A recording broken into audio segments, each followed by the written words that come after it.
convention is an initiative which is coming together to emphasize on certain areas which are extremely important. Temple Convention altogether is a meetup of people where administration, operations and management is the key of this entire convention. There are people who've been running the temple ecosystem extremely successfully for all these years together.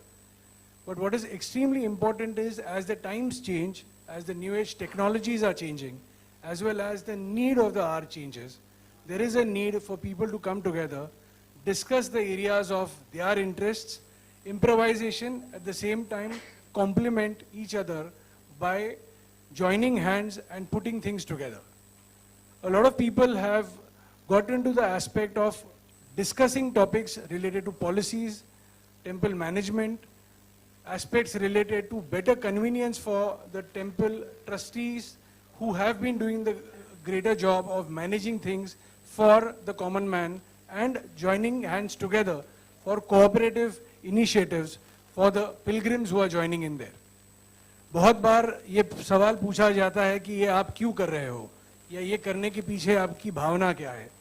तो हम बोलते हैं कि पीढ़ी दर पीढ़ी समय से एक सवाल उठता है कि इस काम को किसी को तो करना चाहिए। तो मैं बहुत सारे लोगों को बोलता हूं कि किसी को नाम का जो व्यक्ति है, शायद वो मैं हूं, और हमारे माध्यम से, इस जागतिक मंदिर न्यास सम्मेलन के माध्यम से हम लोगों को ये जोड़ने की भावना कर रहे हैं। उसी के साथ में इस मंदिर न्यास सम्मेलन में मंथन भी होगा विषयों का, और संगम भी होगा भावनाओं का, और जागतिक स्वरूप में कोई 32 देशों से लोग यहाँ पे जुड़ रहे हैं। तो इन सारे लोगों को वहाँ पे अलग अलग विषय तज्ञों के माध्यम से बहुत सारी चीज़ें समझने भी आएंगी, और उसी के साथ में मंदिरों के जो विषय हैं, जो पॉलिसी इश्यूज हैं, या जो साउथ इंडिया टेम्पल्स के कोई इश्यूज हैं, नॉर्थ में कोई इश्यूज हैं, उन्हें वो डिस्कस करना है। अच्छा, लोगों को एक प्लेटफॉर्म मिलेगा, और टेम्पल कनेक्ट के माध्यम से और अंत्योदय प्रतिष्ठान के माध्यम से हम ये कोशिश कर रहे हैं कि इसे अच्छे पैमाने में लोगों तक जागतिक स्वरूप में ले जाया जाए।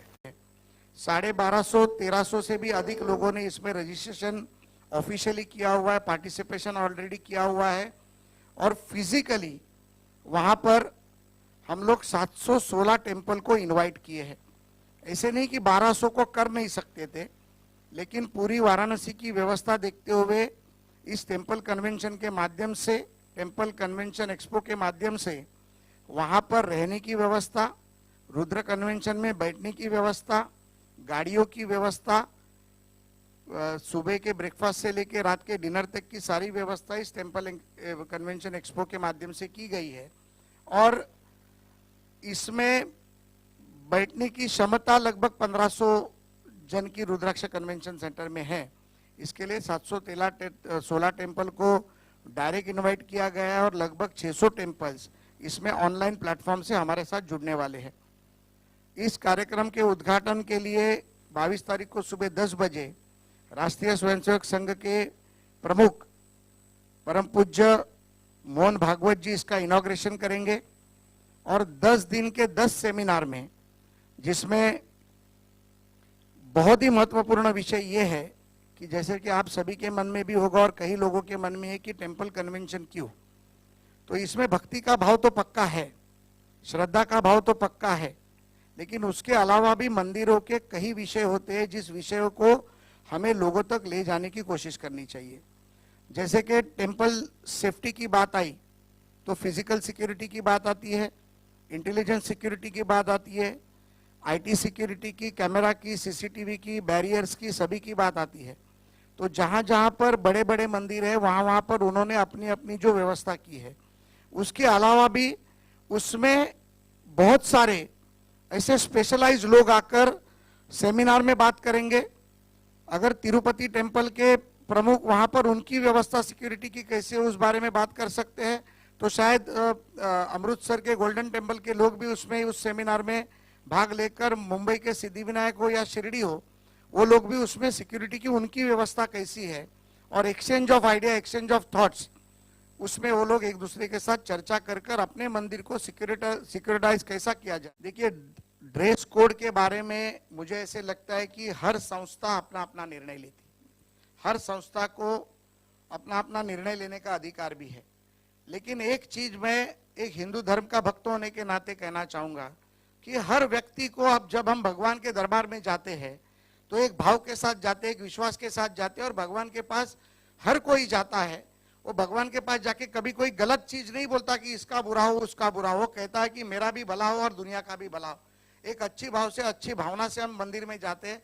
तो उन लोगों को खुद को सोचना चाहिए कि हम भगवान के दरबार में कैसा जाए। उस बारे में हम कुछ बोलने के लिए मुझे नहीं लगता वो उचित होगा।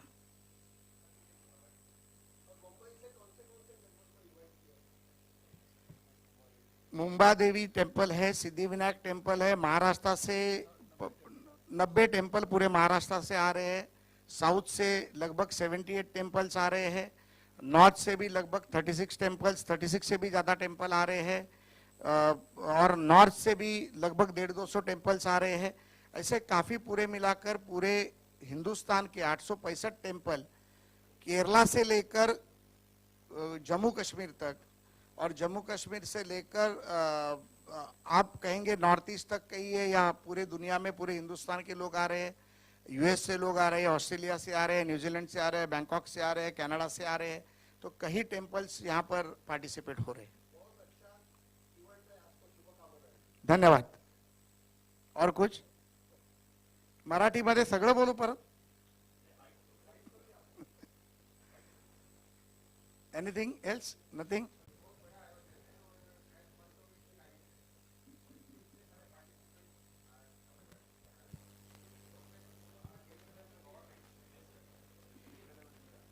गवर्नमेंट ऑफ इंडिया का इनक्रेडिबल इंडिया के माध्यम से हमें इसे सपोर्ट दिया गया है, और हमने सभी सरकारों को लिखा था कि उनके कल्चरल और टूरिज्म के माध्यम से कहीं ना कहीं तो प्रावधान होता है उनके राज्य के मंदिरों को, संस्कृति को आगे ले जाने का। तो उसमें कहीं सरकार मदद करने का प्रयास कर रहे हैं, लेकिन ये पूरा जो कार्यक्रम है वो ज़्यादा से ज़्यादा लोगों के पार्टिसिपेशन से हो रहा है। कहीं लोग अपने आप से भाव से इसमें मदद कर रहे हैं, और एक भावना है कि एक हिंदुओं का या हिंदू कल्चर को मानने वालों का एक ऐसा कोई प्रोग्राम हो रहा है जिसमें लोग पार्टिसिपेट होना चाहते हैं। याच्यामध्ये फार मोठा खर्च अपेक्षित नाही आहे, पण टीव्ही समोर तुम्हाला खाजगीत मी सांगतो किती खर्च अपेक्षित आहे। ते टीव्ही समोर असा खर्च बोलणं योग्य नाही, पण येणाऱ्या प्रत्येक माणसाचं जेवण, भोजन, राहणं आणि तिकडची व्यवस्था, पूजा आणि ह्या सगळ्या गोष्टी टेम्पल कन्व्हेन्शनच्या माध्यमातून केल्या गेल्या आहेत, आणि मला वाटतं की एक चांगला, अतिशय उत्तम आणि भावनिक हा कार्यक्रम होईल। लाड सर, ये प्रोग्राम आपने जिस तरह से बना रहे हो, फ्यूचर में कुछ मंदिरों को फंडिंग करने का कुछ व्यवस्था होगी कि क्या? मैंने वही कहा था, मेरे वाक्य में आपने सुना नहीं होगा शायद। मैंने कहा था कि बड़े मंदिरों के माध्यम से छोटे मंदिरों का निर्माण करने के लिए मदद करने का प्रावधान करने की चर्चा भी इस मंदिर कन्वेंशन में होगी।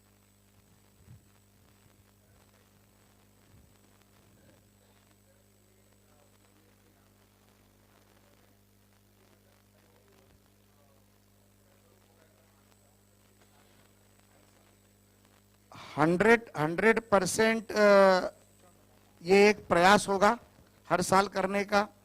अभी ही हमें आसाम से या नॉर्थ ईस्ट से कई मंदिरों से इस बारे में पूछा गया है कि क्या अगले साल हम आसाम कर सकेंगे या उड़ीसा कर सकेंगे। जैसे जगन्नाथ टेम्पल भी इसमें पार्टिसिपेशन है, और इसमें हमें हैदराबाद से भी मैसेज आया हुआ है कि हम लोग ये हैदराबाद कर सकेंगे। शायद मुझे लगता है कि आने वाले 3-4 सालों में, क्योंकि जैसे गिरीश ने कहा कि एक प्रयास है, और ये प्रयास कौन शुरू करेगा, तो ये शुरुआत हमने की है। मुझे लगता है आने वाले दिनों में ये प्रयास बहुत बड़ा होगा और ये और बड़े पैमाने पे चला जाए, ये मेरी कामना है।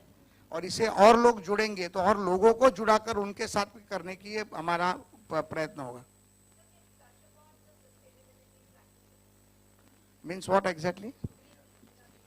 So largely speaking, when we are talking about sustainability, there are multiple aspects. One is about seeing to it that there is less amount of pollution. If there is existing pollution from any aspect, that has been taken care of. We also look at the green energy aspect, where we are trying to get solar systems incorporated, where spends which temples are doing from the electricity point of view, from other elements point of view, as we can reduce them by new age technology. What is extremely important is that यहाँ पे when we meet people here who who are topic specialists on various topics. When they meet up, there is a huge amount of discussion. When we were kids, there was nothing called as a WhatsApp or a mobile phone. Technology has evolved. So the evolved technology needs to be updated to the temple management also. This is a place where they would be interfacing with each other, understanding what are the new age aspects, how it can be utilized in the right way. At the same time, how through CSR and other initiatives, those donations and those initiatives can be done. Most important of this entire scenario as an extension, the word administration, management and operations altogether for better convenience of the common man or the devotee who comes to the temple is the larger cause.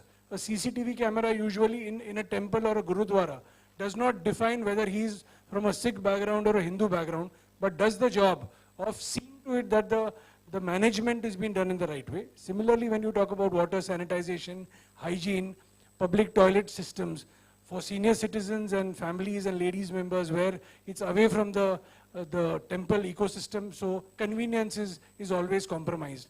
All these aspects, also the word of convenience is important for the pilgrim and the devotee. That is what we will be discussing at a larger level. Yeah, thank you.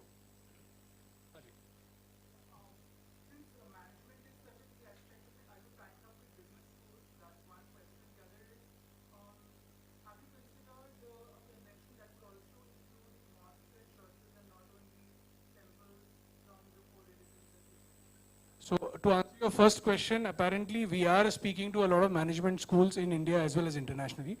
There are people coming forward to give us their insights, their students, their professors and their guidances for improvising things and contributing it because it's a cause for a common man. Now, the second side of the story is that we are more specialized towards things related to Hinduism, Jainism, Buddhism and Sikhism.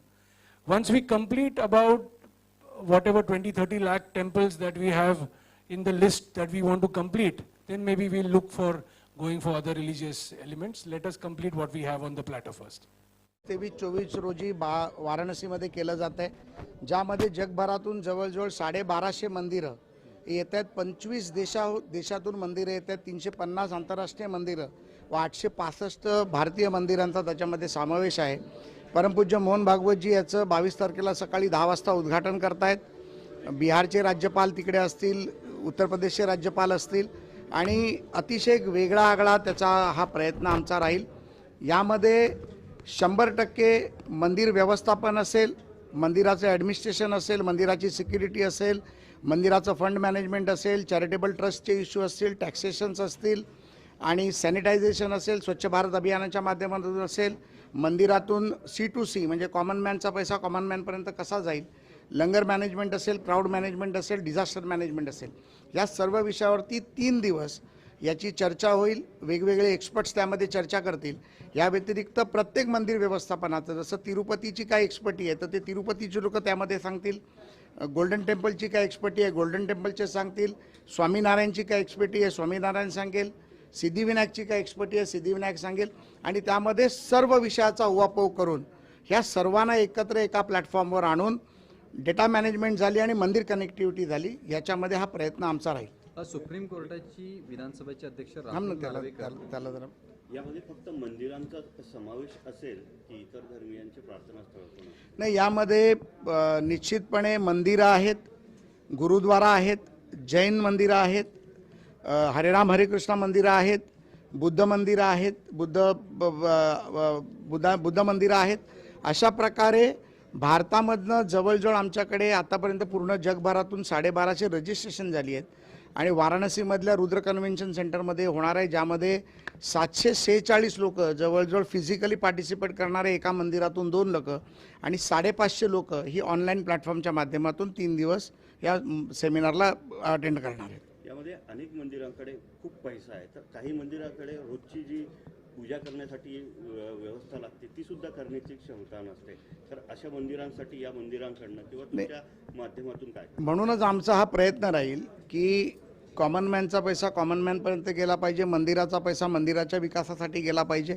त्यामुळे अशा प्रकारच्या राज्यातल्या मोठ्या मंदिरांनी छोट्या मंदिराला मदत करण्याची जर भावना धारणा धरली तर निश्चितपणे धर्म वाढेल, संस्कृती वाढेल आणि धर्मसंस्कृती ज्या वेळेला एकत्रपणे वाढते त्यावेळेला मला वाटतं देशाचा विकास हा निश्चितपणे होतो. या मंदिराच्या माध्यमातूनच शैक्षणिक असेल किंवा आरोग्य विषयक असेल असे काही प्रश्न सोडवणार आहात? निश्चितपणे मी जेव्हा सिद्धिविनायक नासावरती ट्रस्टी होतो त्यावेळेला आम्ही हा प्रयत्न केला, ज्या माध्यमातून मेडिकल हेल्पच्या माध्यमातून 25,000 रुपयापर्यंतची मदत आम्ही सिद्धिविनायकनी सुरू केली. त्यानंतर बऱ्याचशा देशभरातल्या मंदिरांनी ती सुरू केली. शिक्षणाच्या माध्यमातून आम्ही बुक बँक सुरू केली, जी 3,000 लोकांची बुक बँक होती. या राज्यामध्ये 11 लाख विद्यार्थी बुक बँकेचा वेगवेगळ्या मंदिर न्यासांच्या माध्यमातून फायदा घेत आहेत. छोट्या मोठ्या शाळांना शैक्षणिक साहित्यासाठी, शैक्षणिक डेव्हलपमेंटसाठी, इन्फ्रास्ट्रक्चर डेव्हलपमेंटसाठी मदत करण्याचा विषय आहे. या व्यतिरिक्त डिझास्टर मॅनेजमेंटमध्ये एखाद्या ठिकाणी एखादा भूकंप झाला, पूर आला, अशा वेळेला मंदिर न्यासांनी मदत सर्व करावी. आणि मला वाटतं की देशभराच्या एवढ्या हजारो मंदिरांमधनं करोडो रुपयाचा निधी होतो, त्याचा जर तो जो निधी या देशाच्या विकासाच्या आणि एखाद्या गोष्टीसाठी जर लागला तर सरकार आपलं काम करते. पण जो मी वारंवार शब्द वापरतोय, सी टू सी, कॉमन मॅनचा पैसा कॉमन मॅनपर्यंत पोहोचण्याचा एक प्रयत्न राहील. लंगर सुरू करण्याबाबतीतला एक प्रयत्न राहील, जेणेकरून कोण भूकं राहणार नाही. कारण लोकांनी दिलेल्या पैशातून देवाच्या भक्तीचं जेवण लोकांना देण्याचं काम केलं जाईल, अशा प्रकारचा प्रयत्न राहील.